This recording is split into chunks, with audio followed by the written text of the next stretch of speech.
nome do Pai, do Filho e do Espírito Santo. Amém. Chegamos ao sábado da 28ª semana do Tempo Comum. Obrigado por você me acolher na sua casa, fazendo comigo este pequeno apostolado da palavra, rezando a liturgia diária. Eu e você, juntos, somos convidados ao ler a palavra de Deus e pedir uma graça. Que graça nós pedimos para hoje? Senhor, que todas as minhas intenções, todos os meus pensamentos, todos os meus sentimentos sejam voltados para o Teu louvor e para o Teu servir.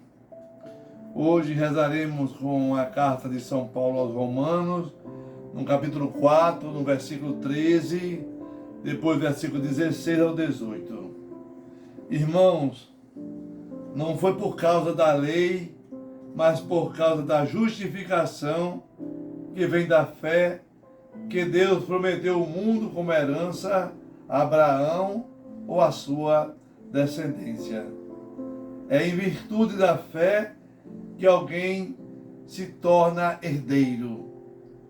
Logo, a condição de herdeiro é uma graça, um dom gratuito. E as promessas de Deus continuam valendo para toda a descendência de Abraão.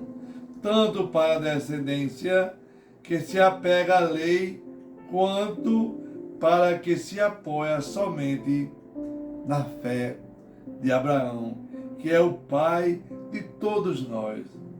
Pois está escrito: eu fiz de ti pai de todos os povos, e ele é pai diante de Deus, porque creu em Deus, que vivifica os mortos e faz existir o que antes não existia.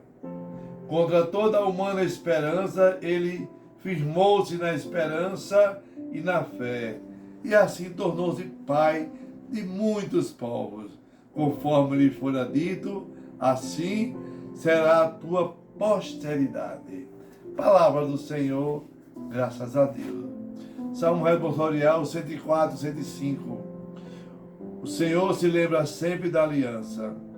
Descendente de Abraão, seu servidor, e filho de Jacó, seu escolhido. Ele mesmo, o Senhor, é nosso Deus, vigoram suas leis em toda a terra.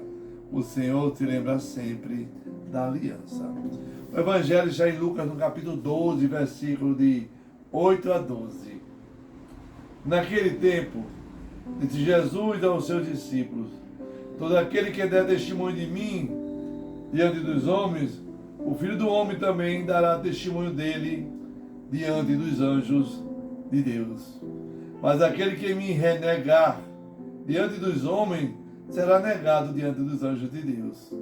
Todo aquele que disser alguma coisa contra o Filho do Homem será perdoado, mas quem blasfemar contra o Espírito Santo não será perdoado. Quando vos conduzirem diante das sinagogas, magistrados e autoridades, não fiqueis preocupados como ou com que vós defendereis ou com que direis, pois nessa hora o Espírito Santo vos ensinará o que deves dizer. Palavra da salvação. Glória a vós, Senhor. E a palavra do Santo Evangelho perdoe nossos pecados. Amém. Hoje a liturgia, o Evangelho, fala para mim e para você do nosso testemunho de fé, da nossa opção pelo reino de Deus, da opção que fazemos por Jesus de Nazaré. Meu irmão, minha irmã, as verdades nós vamos conhecendo e vem brotando a nossa fé. Nossa fé precisa ser expressada. Eu tenho que tomar uma posição. E todo aquele que quer ser testemunho de Jesus Cristo diante dos homens, esse não ficará desamparado. Muita gente impõe a religião às pessoas, mas não, Deus, Ele é muito simples. Dar testemunho de Cristo é não perder a ocasião que você for convidado. Ô diácono, entendi não, explica melhor aí. Olha só, tantas vezes você está num local público e fala assim, vamos fazer uma oração? Ah, fala com o diácono, fale com fulano. Pronto. A gente não deve perder essas oportunidades em que estão todos reunidos para testemunhar a nossa fé. É Cristo que vive em nós. E nessas pequenas oportunidades, nessas pequenas falas, nós vamos dando testemunho da graça de Deus na minha e na vida de todos, na sua vida também. Em São Paulo hoje, na carta aos Romanos, no capítulo 4, ele vai sublinhar a diferença entre lei e a justiça de Deus. Ô diácono, por que ele falou assim? Olha só, a lei feita por Abraão, mas ela é obedecida pela fé. Abraão recebeu um chamado de Deus para o mundo. E Deus lhe dá o mundo como herança nas suas mãos. A promessa que Deus faz a Abraão, ela é livre, ela é gratuita. E a fé, esse caminho meu e seu, que nos leva à justiça. A fé de Abraão está ligada à promessa de Deus. E essa promessa dá a ele uma grande esperança. Ele acreditou, teve certeza e acolheu a proposta de Deus. Um Deus que nos chama à existência, um Deus que existe e que cria tudo aquilo que ele deseja. O salmista hoje, Salmo 104, vai dizer: o Senhor se lembra sempre da aliança, verdade, da aliança que ele faz comigo e com você, quando ele fala lá em Lucas, no capítulo 12, dá um testemunho de Deus, Deus será nosso advogado.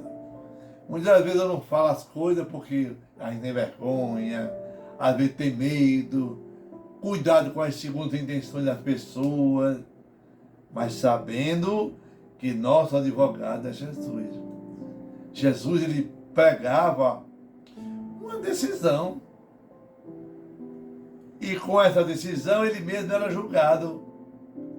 O Cristo que cura e prega a fé em Deus, nosso Senhor. Ele diz o seguinte, Jesus: quem falar contra ele, tudo bem. Não tem problema nenhum falar contra ele. Mas quem falar contra o Espírito Santo não será perdoado. Ô diácono, e como é que eu peco contra o Espírito Santo? Me explique melhor. Olha só, toda vez que eu busco as bênçãos de Deus no maligno, eu estou pecando contra o Espírito Santo. Entendeu? Quando a gente não reconhece a ação de Deus, foi um atributo meu, foi um atributo de fulano, foi um atributo do meu compadre, do meu amigo, foi um atributo de uma autoridade. Não. Temos que reconhecer o que é de Deus e o que é do homem. E quando eu não reconheço, eu pego contra o Espírito Santo. Jesus fala hoje que ele expulsa o demônio com a mão de Deus, com o dedo de Deus. Tem muitas blasfêmias, muitas calúnias contra o Evangelho. Tem. Quantas pessoas que moram perto da gente não tem barreiras contra a igreja, barreira contra os padres, barreira contra os diáconos, barreira contra os leigos e leigas. Muita gente. Olha só, Jesus falou assim: quem falar de mim, está perdoado. Fala de você, meu irmão, está perdoado. Mas quem falar contra o Espírito de Deus, esse não será perdoado. É verdade, diácono? Se eu me arrepender, eu vou ser perdoado? Claro que vai. Nós estamos nesse mundo para fazer uma experiência com Jesus. Se eu me arrependo do mal que eu pratiquei no meu coração, eu serei perdoado. E o que devemos falar para ser perdoado? Não vos preocupe, basta a sua conversão. Converta-se, que o Espírito Santo irá ensinar a mim e a você como fazer para estar diante de Deus, a sua misericórdia, do seu perdão. Muitas vezes o Espírito Santo ele fala no silêncio, pela falta de convencimento. Para não machucar, muitas vezes a Jesus e a Deus, é necessário calar. Testemunhe o Filho do Homem por palavras e atitudes. Então peçamos a Deus a graça de termos o Espírito Santo de Deus para darmos testemunho de Jesus diante dos homens, dentro da nossa casa, no nosso trabalho, na nossa comunidade, para que tenhamos no céu o nosso grande intercessor e advogado da minha e da sua vida, Jesus Cristo. Amém. Que o Senhor te abençoe e te guarde. Volte sua face para vós e tenha misericórdia de vós. Volte para vós o seu olhar e vos dê a sua paz. Abençoai-vos o Deus Todo-Poderoso, o Deus que é Pai, Filho e Espírito Santo. Amém. Paz e bem.